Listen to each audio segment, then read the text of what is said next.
আমরা পুরাণের মধ্যে গল্প দেখি, সেটা নিয়ে আগে আমি বলেছি। শ্রীমদ্ ভাগবতে অনেক গল্পের মধ্যে দিয়ে আমরা যে চরম তত্ত্বে পৌঁছানো দরকার।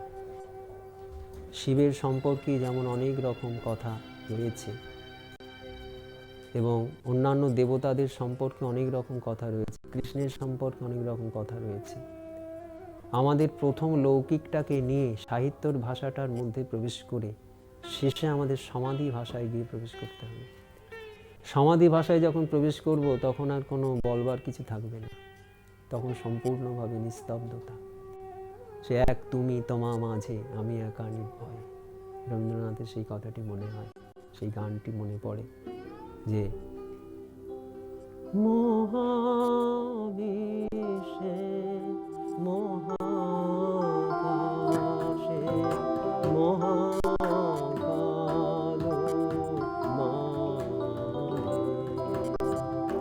আমি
পুরাণের গল্পের মধ্যে আমরা পেলাম সমুদ্র মন্থনের কথা, পেলাম ভীষ্মের সরসজ্জার কথা।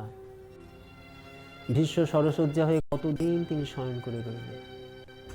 কেন? আমরা জানি যে তার ইচ্ছা মৃত্যু। ইচ্ছা মৃত্যু মানে কি? এর রহস্যটা কি?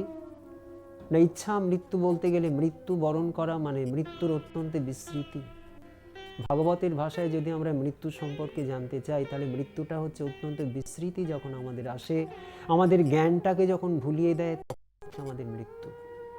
কিন্তু আরেকটি কথা, আবার দেহের জ্ঞানটা থেকেও যখন জাগতিকভাবে আমাদের দেহের জ্ঞানটার থেকে আমরা অন্য দূরে চলে যাই, যখন দেহের জ্ঞান আর থাকে না, তখন হয় আমাদের একটা মৃত্যু।